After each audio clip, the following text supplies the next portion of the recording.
Fala, camaradinhas. Hoje eu queria comentar com vocês sobre, de novo, o Spotify e a indústria da música. Mas eu prometo que é um pouco diferente, porque eu quero falar sobre duas perspectivas. Eu quero falar sobre a perspectiva de quem é consumidor de conteúdo nas plataformas de streaming, mais no geral, e sobre quem é criador de conteúdo, e linkar isso com algumas notícias que têm saído ultimamente sobre, principalmente o Spotify, porque eu sou músico e eu quero falar sobre esse tipo de coisa, e sobre, enfim, tendências que a gente pode estar vendo de como os artistas vão ter que fazer para continuar tendo uma carreira no futuro, tá? Então, acho que vocês vão achar interessante, vamos junto aqui. Se você curte o canal, deixa um like, apoie das maneiras que conseguir e vamos nessa. Ok, então como eu disse, duas perspectivas, ok? Eu quero falar de quem consome conteúdo nas plataformas de streaming e eu quero falar de quem produz conteúdo, como é que tem funcionado ambos os lados. E daí eu queria recomendar, né, para iniciar essa discussão, esse vídeo aqui do canal Nerd Crônico, que se chama Streaming e assinaturas transformaram a pirataria em legítima defesa. E esse vídeo é muito bom, eu não conhecia o canal dele, um canal enorme, e ele me lembra muito aqueles canais do tempo de ouro do YouTube, porque ele faz uma produçãozinha com algumas sketches no meio, ele traz assim uma edição bem característica desse estilo. E o que ele tá falando nesse vídeo? Ele tá falando uma coisa que eu acho que vocês todos devem saber, que os streamings começaram sendo uma opção muito boa para a gente ter acesso a todo tipo de conteúdo de música, de vídeos, séries, filmes, que a gente pudesse querer. E eles tinham um preço bastante acessível e um acesso muito bom ao conteúdo. E com o tempo a gente tem visto, né, a merdificação desses serviços, onde a gente perde acesso ao conteúdo, onde eles mudam os termos para que a gente não possa, por exemplo, assistir em mais dispositivos diferentes. Eles diminuem a qualidade que a gente tem acesso. Eles têm começado a colocar propagandas dentro.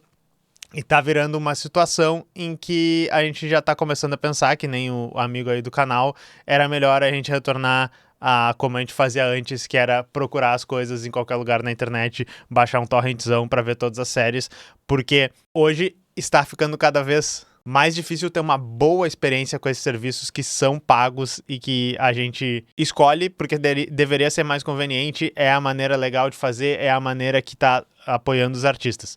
Porém, isso está cada vez mais difícil. E eu acho que isso é uma coisa que vocês estão notando. Se vocês têm notado, né, esse tipo de dificuldade para consumir seus conteúdos de filmes, séries, música, jogos, que seja, deixem aí nos comentários, porque é isso que eu estou interessado. Mas esse aqui é o primeiro lado, que é a perspectiva, né, de quem está tentando consumir conteúdo e não está conseguindo fazer isso de maneira satisfatória. E daí, da perspectiva dos artistas, isso aqui eu já trouxe algumas vezes pra vocês o mesmo tipo de coisa acontecendo comigo, porque pra quem não sabe, né, eu tenho essa banda, nós vamos falar mais no final, se chama Mortícia, com 2 T's, temos aqui a camiseta dela que eu tô usando, que assim, esse canal aqui, Venus Theory, que eu não, de novo, não conhecia ele, mas ele é um compositor de música, pelo que eu entendi, fez música pro jogo Avowed, que é um jogo bem famoso aí, foi muito falado recentemente. E ele fez uma investigação muito boa, que ele basicamente chamou, né, de cometendo crimes na plataforma. O título do vídeo é Não é só você, o streaming de música está totalmente quebrado agora. Mas ele fez uma coisa que eu já estava comentando há muito tempo, que é o quê? Ele foi na página dele e criou uma conta nova nessas distribuidoras de música, como por exemplo a CD Baby, Sours, que é uma que eu não conhecia, DistroKid, que é essa que tá aqui.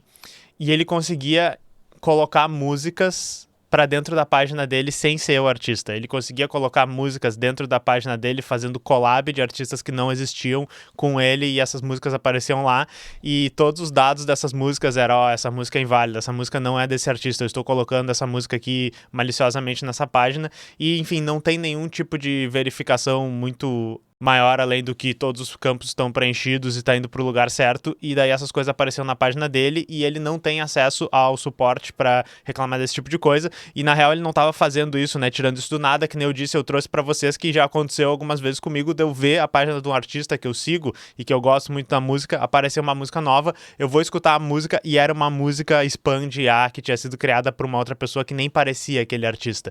Então é uma prática muito fácil nessas plataformas a gente fingir que é o artista e colocar uma música lá.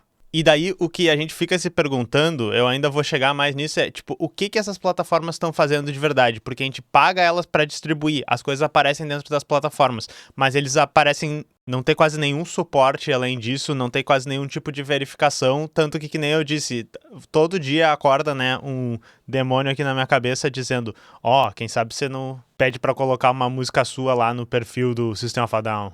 coloca uma música sua lá no perfil do Iron Maiden. Aí o pessoal vai dizer, quem é essa banda que colocou coisa do Iron Maiden? É tipo aquele filme dos caras que invadem a rádio, tá ligado? Só que versão Spotify. Mas obviamente não façam isso porque pode dar problema pra carreira de vocês. Falando em dar problema pra carreira de vocês, tem esse outro vídeo aqui que viralizou muito no YouTube e chamou muita atenção, que é dessa musicista e youtuber que se chama Karra, tá? Karra, que ela fala, né? Eu investi $100 mil pra criar o meu álbum e o Spotify deletou ele. E esse vídeo é bem legal, porque ele é uma versão muito melhor produzida, eu acho, daquele meu vídeo de desabafo que eu falo sobre a dificuldade que é criar uma música e tal. Ela fala de uma maneira bem vulnerável até toda a dificuldade, todos os custos que ela teve de fazer um álbum. Ela fala, né, sobre a produção musical, sobre todas as pessoas que trabalham junto com ela, sobre gravar os clipes, sobre o trabalho. Ela nem fala, e isso é engraçado, do custo que teria sido ela chegar até o nível de artista que ela tá, aprender a cantar, dançar, todos os figurinos que ela tem. Na realidade, ela fala simplesmente do trabalho que ela pagou das outras pessoas e dá $100 mil, tá? E é bem interessante a carreira dela, enfim, eu não conhecia porque ela é uma artista de EDM, né, música eletrônica, que ela ficou famosa trabalhando como cantora e fazendo colaborações com artistas de música dance, música eletrônica, que geralmente contratam cantoras, né? E esse é o álbum solo dela, que ela compôs as músicas que ela quer fazer esse negócio. Só que beleza, tirando essa coisa da vulnerabilidade, mostrar os bastidores, mostrar qual é a dificuldade, ela mostra o depois, né? Que é distribuir o álbum, fazer um marketing do álbum, tentar fazer ele chegar até as pessoas, e ela mostra um ano inteiro de trabalho baseado nisso, sem ter uma gravadora, sendo um artista independente. E no final ela mostra uma coisa que tem acontecido com muitos artistas, eu não sei se vocês já ouviram falar sobre isso, que são pessoas que têm os seus álbuns deletados do Spotify por fraude, né, entre aspas, o Spotify chama, que é o Spotify acusando esses artistas de terem comprado likes, visualizações, de terem pagado para estar em playlists que são infladas artificialmente.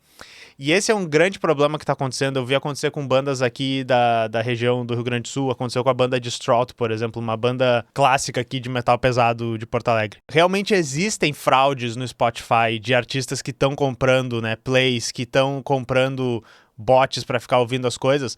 Porém, tem vários artistas reais que estão em playlists e que estão recebendo plays de bots. Na realidade, muitos artistas devem estar recebendo play de bots, porque se eu simplesmente fizesse uma playlist que é meus artistas, e daí tá todo mundo que comprou plays de bot e tocasse lá, ia ficar muito fácil de detectar isso. Então, na realidade, essas fraudes, esse pessoal que distribui plays para artistas, eles têm que distribuir esses plays, eles têm que fazer isso em vários artistas para isso não aparecer. Então, tem acontecido vários casos de pessoas que não têm problema nenhum com o Spotify, nunca compraram esse tipo de marketing, que nem ela diz que nunca comprou, e eu acredito que caem nessas playlists e perdem a sua conta, tá?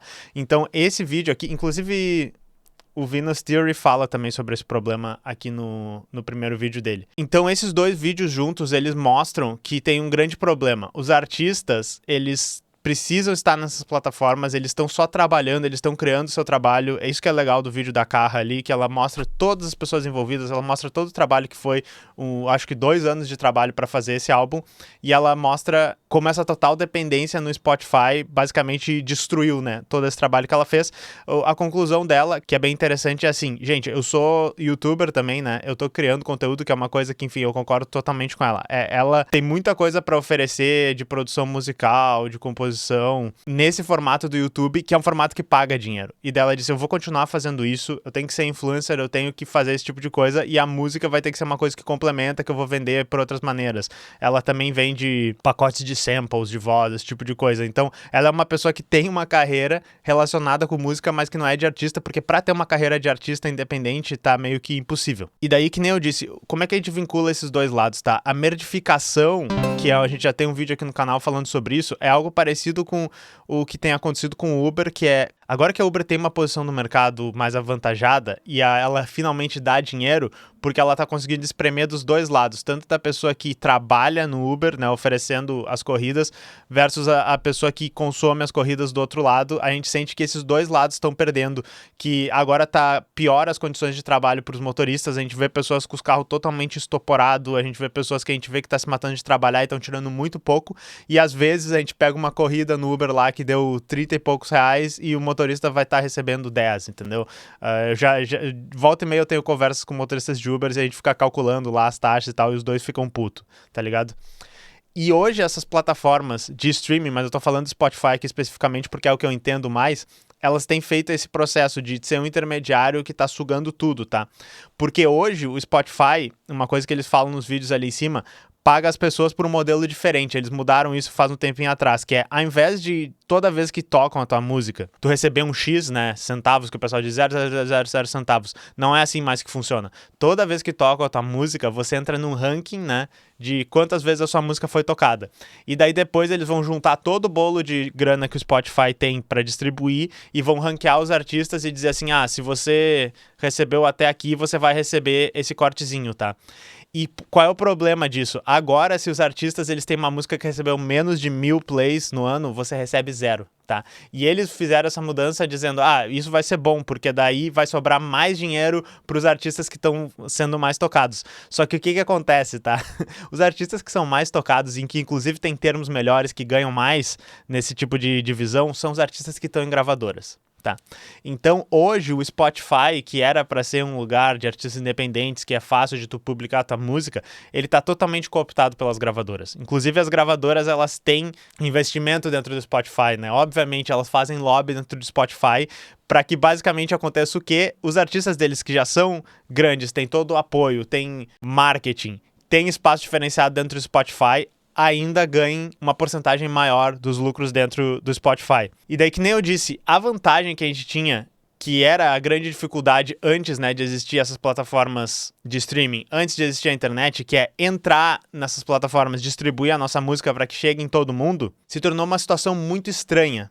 Porque essas distribuidoras, que nem DistroKid, Lender, Source, CD Baby, a gente paga elas para distribuir nossas músicas, a gente às vezes paga junto com elas serviços de marketing, serviço de promoção, serviço de playlist, e pode ser que tu caia numa playlist batizada com bot e se foda ainda. A gente gasta para fazer o nosso trabalho e no final, se a gente não conseguir fazer um grande sucesso no Spotify, e provavelmente a gente não vai, porque a gente não vai conseguir competir com artistas enormes, a gente pode não ganhar quase nada. Isso é o que a Carra mostra no vídeo dela lá. Mesmo fazendo tudo certinho, né, fazendo a produção, fazendo um trabalho de alta qualidade, ela não consegue um retorno suficiente para nem pagar todo o serviço que ela fez, né? Ela mostra que ela conseguiu um monte de play, mas ela não consegue esse esforço de volta. Então, a gente acaba tendo que não só não ganhar nada, mas trabalhar e pagar um monte de taxa para essas plataformas e para todos esses intermediários para não ganhar nada.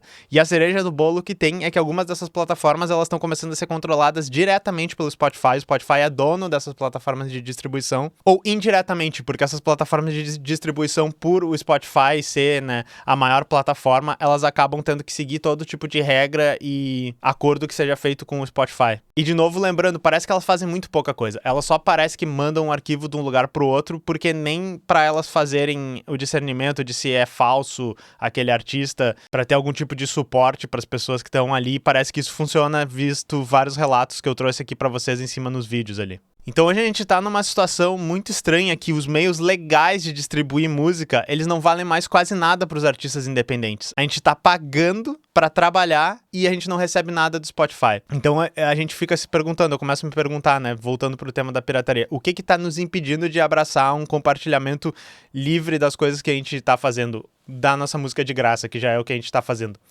Basicamente, o que nos impede um pouco hoje, que deixa todo mundo com o pé atrás, tá? É que, assim, todos os músicos têm na cabeça que a gente precisa distribuir o nosso conteúdo e que ele precisa ser ouvido por muitas pessoas e que ele vai aparecer nas plataformas e que a gente vai ter esses números para poder mostrar para as pessoas. Como é que a gente faz isso se as pessoas simplesmente estão chegando na nossa música por arquivos que estão voando no éter? Quem é que vai ajudar a financiar nosso trabalho? Eu tô dizendo isso não porque eu acho que o sistema de hoje funciona ou porque eu não acho que a gente pode construir um melhor, mas eu tô tentando fazer vocês entenderem por que é tão difícil imaginar isso. Porém, pode estar chegando a hora que a gente vai ter que partir para uma coisa diferente, porque, que nem eu disse, o sistema de distribuição de música para artistas independentes, pelo menos, está totalmente quebrado. Ele não funciona, todo mundo tá vendo isso, fudeu, assim, o negócio tá totalmente errado. E daí a gente chega numa coisa, tá? Porque, assim, eu fiz um vídeo esses dias que era o desabafo sobre ser músico, que nem eu disse, muito parecido com o vídeo da artista ali, dizendo, a gente se esforçou um monte pra fazer essa música e a gente tenta divulgar esse tipo de coisa, mas é difícil, tá ligado? A gente trabalha pra não dar muito resultado. E várias pessoas naquele vídeo fizeram um comentário que eu acho muito válido, que é assim, por que vocês não saem então de Spotify? Pra que usar essas plataformas? Usem as outras plataformas. Algumas pessoas disseram, os músicos têm que fazer a própria plataforma até. E daí eu trouxe essa notícia que ela é muito interessante, é uma coisa que eu já queria ter falado há bastante tempo, mas acabou ficando pra trás. Ela tá falando da banda Massive Attack, que retirou as músicas dela do Spotify em protesto ao fato que o CEO do Spotify ele tá investindo numa empresa de tecnologia militar, uma coisa muito parecida com a Palantir. Eu esqueci o nome aqui, mas nós vamos ler. Porque basicamente o CEO do Spotify, que é o Daniel Ek, ele, além de ser um corno que tá roubando dos artistas, ele tá pegando toda essa grana que ele tá acumulando e tá dizendo, vamos botar isso numa empresa que vai ajudar a matar crianças, né? É basicamente isso. Em junho, a empresa de capital de risco Prima Matéria de Daniel Ek liderou uma rodada de financiamento da Helsing, fazendo um aporte de 600 milhões de euros, cerca de 3,7 bilhões de reais na cotação atual na companhia. Ek também integra o conselho da empresa de tecnologia alemã. A Helsing é conhecida por desenvolver um software que utiliza tecnologia de IA para analisar dados de sensores em campo de batalha e fornecer informações em tempo real para exércitos. A companhia também fabrica um drone militar do modelo HX-2. E daí eles falam aqui, né, que os dois artistas no Instagram deles, eles falaram que eles também estavam fazendo a adesão ao No Music for Genocide. Eu não sei se eu cheguei a falar sobre isso para vocês, mas é basicamente artistas que estão bloqueando os streams das suas músicas para Israel, para fazer um boicote de Israel por causa do genocídio que eles estão fazendo em Gaza. E daí eles falam também que nesse boicote específico tem o King Gizzard and the Lizard Wizard, uma banda muito foda. Godspeed You, Black Emperor. Quando a gente falou dos álbuns de 2024, a gente falou deles também. Procurem no canal aí. Hotline TNT, Deerhoof, Manchester, Woolif, só pedrada aqui. Eu não conheço todos, mas os que eu conheço são pedrada. E daí, basicamente, a resposta do Spotify é disse, nada a ver, são empresas separadas, tá? Citou informações equivocadas, tipo, vão catar coquinho. Porque eu acho que o que a gente tá tentando dizer aqui é que, assim, os artistas não conseguem criar sua música independentemente. Os artistas grandes apenas recebem dinheiro, as gravadoras controlam a coisa, então o que aconteceu?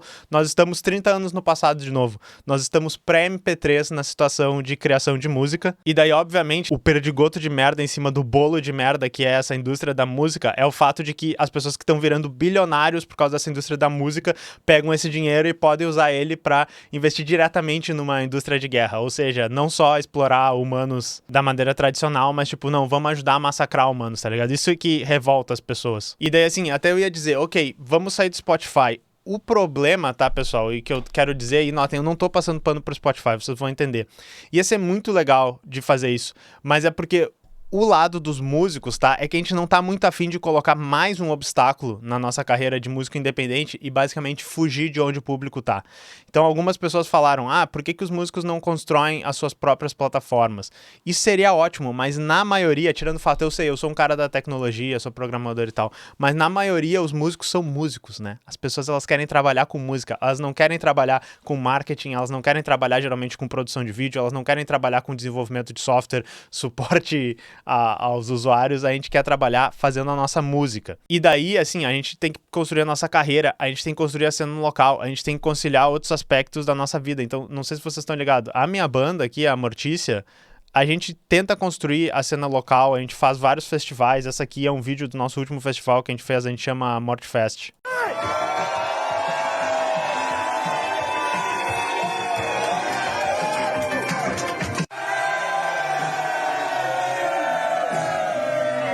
Quer dizer, esse foi um festival que a gente fez no Caos Bar aqui em Porto Alegre. A gente chamou uma banda de Santa Maria, a Finita, um pessoal muito foda. A gente chamou o pessoal da Madame Caos aqui e o pessoal da Ficta, também aqui em Porto Alegre, e tocamos junto com eles. Foi um festival que foi umas 80 e poucas pessoas, divulgamos o trabalho dessas bandas, a gente consegue vender merchan, a gente consegue fazer aquilo ali entre a comunidade. Só que isso é o que a gente consegue fazer sendo uma banda, isso é o que a gente consegue fazer enquanto a gente constrói a nossa carreira. Será que a gente consegue também gerenciar uma plataforma para distribuir toda todas as nossas músicas? Provavelmente não agora, tá? Seria muito legal. Então, o que eu falo é que é importante a gente entender que muitas vezes a gente ouve, os artistas são muito desorganizados, por que os artistas eles não fazem isso, não fazem aquilo? Mas tem esse aspecto de que, assim, os artistas eles são muito explorados, é o que eu tô tentando mostrar pra vocês. As pessoas elas têm que fazer a sua arte basicamente no seu tempo livre, que nem eu mostrei, gastar dinheiro pra fazer a coisa, ainda ser altruísta, tentar construir a cena, fazer uma coisa de ajudar os outros músicos, eu acho muito válido fazer isso, mas daí chega o momento que a gente diz, por que você só não cria uma plataforma para distribuir todas essas músicas? Acho que a resposta ela já tá auto-evidente aí, a gente não consegue fazer todo esse tipo de coisa, não de uma maneira que consegue concorrer com essas outras plataformas. E daí, dito isso, né, o pessoal falou muito, a gente tem um Bandcamp, tá? Então, Morticia com 23.bandcamp.com, ela é de longe a rede mais legal para os músicos. Ela é uma rede que tem uma interface simples, mas é fácil de encontrar as músicas, é fácil de vender as músicas, a gente ganha mais dinheiro vendendo as músicas, as pessoas podem fazer streaming gratuito. Se vocês têm banda lá, sigam a gente linka vocês, linkem a gente, vamos fazer uma rede aqui, beleza. Mas eu não queria falar muito sobre isso, mas enfim, a gente tem... O Bandcamp é uma rede 1000 vezes melhor que o Spotify, tá? Mas a conclusão que eu queria fazer para vocês, meio que o streaming tá morto. O streaming não é mais tão barato, o streaming não é mais tão conveniente, o streaming é uma merda pros artistas, o streaming é uma merda pra quem tá consumindo conteúdo. Então, vida longa, né, a pirataria, eu quero dizer, ao compartilhamento, só que o chamado que eu tô fazendo aqui pra vocês, que nem é sempre o chamado que eu faço no canal, o problema é sempre o mesmo. A gente precisa desenvolver as formas de financiar o trabalho de quem produz conteúdo e que tem valor pra nós. Tá ligado aquela frase, artistas fazem música, Spotify faz dinheiro? A gente tem que conseguir fazer os artistas fazerem dinheiro. A gente tem que ter uma maneira de a gente financiar a carreira das pessoas que estão trabalhando nisso. Então, é o que eu sempre falo. Temos que construir essas plataformas? Temos. Temos que construir esses festivais independentes? Temos que construir a cena? Temos. Temos que fazer tudo na realidade. Temos que boicotar essas plataformas? Sim, a gente tem que boicotar essas plataformas, mas não esperem que todos os artistas de uma hora para outra possam fazer o que artistas gigantes conseguem fazer, que é boicotar essa plataforma, jogar fora um mínimo de exposição que eles já têm, jogar fora, né, talvez um pouquinho de dinheiro ali, um pouquinho de chance que eles tinham de aparecer para o público. Então, se vocês querem que isso aconteça, vocês têm que ajudar a construir um mundo onde a gente pode fazer que isso aconteça, tá? E eu vou estar ajudando, nós vamos estar juntos. Eu espero que vocês tenham gostado e a gente se vê na próxima.